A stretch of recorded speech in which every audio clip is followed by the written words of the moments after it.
We all know that CEOs make a lot of money. They've climbed the company's ladder to earn a dedicated parking spot and a fancy office. In some cases, their parents simply handed the position over to them. That being said, being the founder or CEO of the world's largest company doesn't necessarily mean you are the highest paid.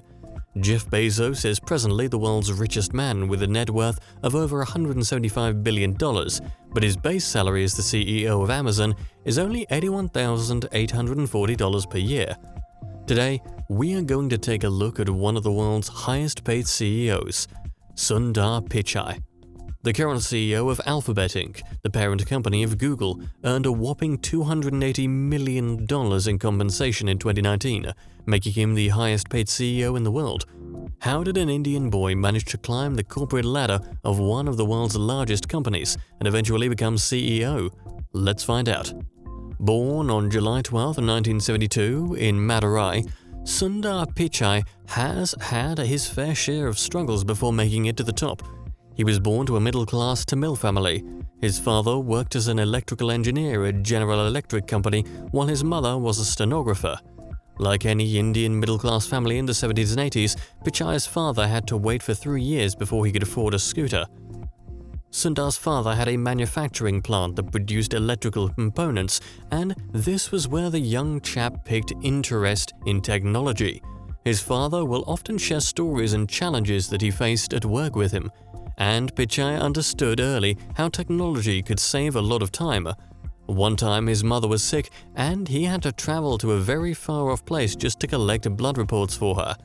It took him more than an hour to reach the place, and then he had to wait for several hours at the center. This angered him so much so that when the family finally bought their first rotary telephone, it became his most prized possession. The telephone was his first encounter with technology. He was only 12 years at that time. Similarly, Pichai was also intrigued by the refrigerator his family later bought.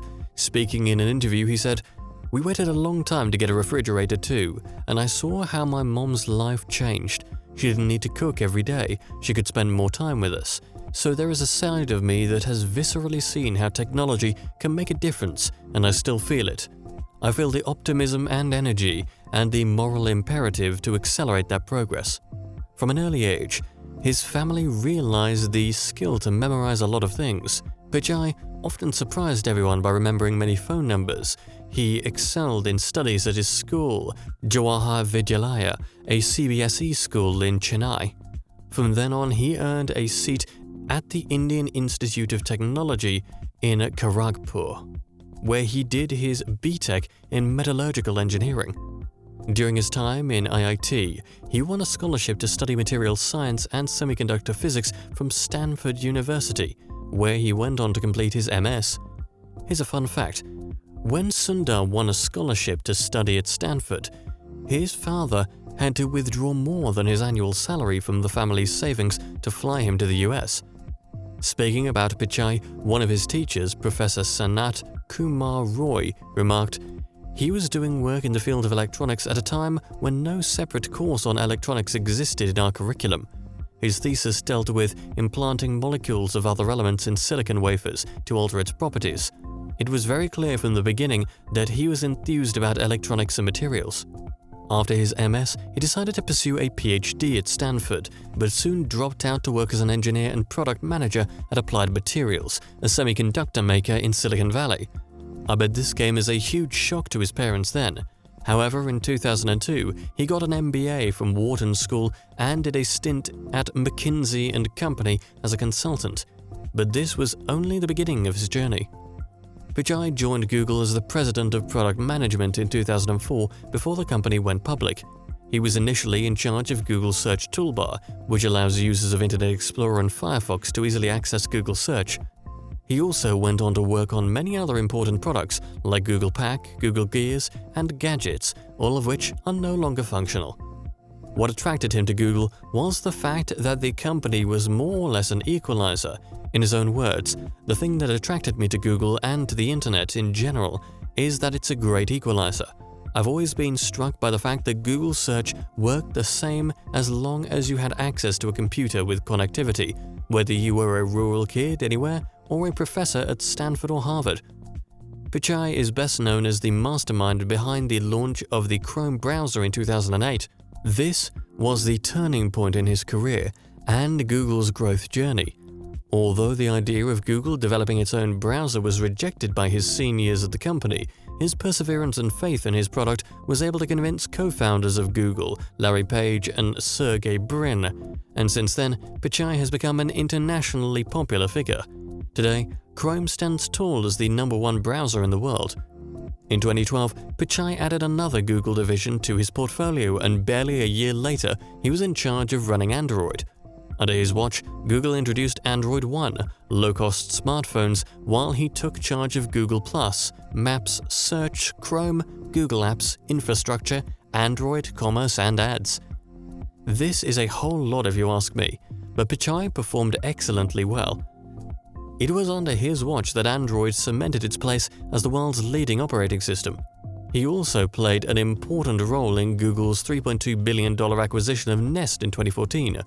And in 2015, Pichai became the CEO of Google, just when Alphabet was created. A letter from co-founder Page expressed a vote of confidence in the ability of Pichai as CEO.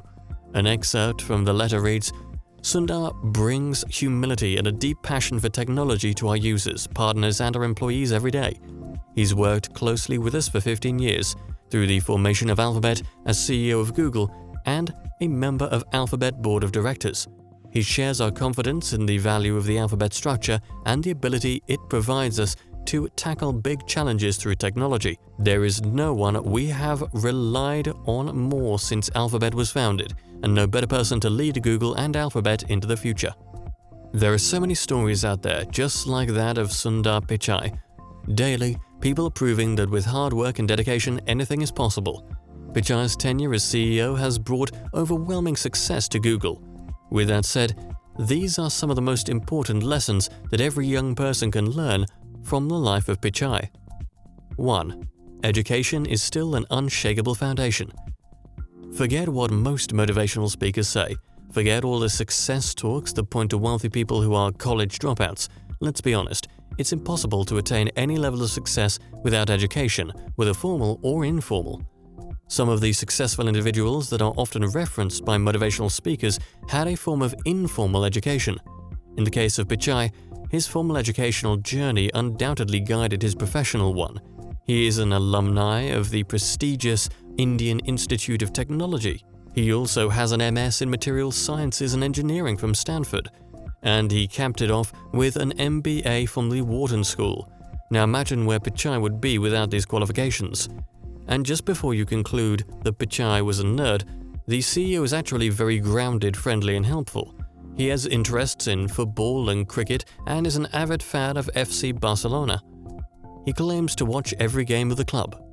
At school, he was also the captain of the school's cricket team, and under him the team won several competitions in the region.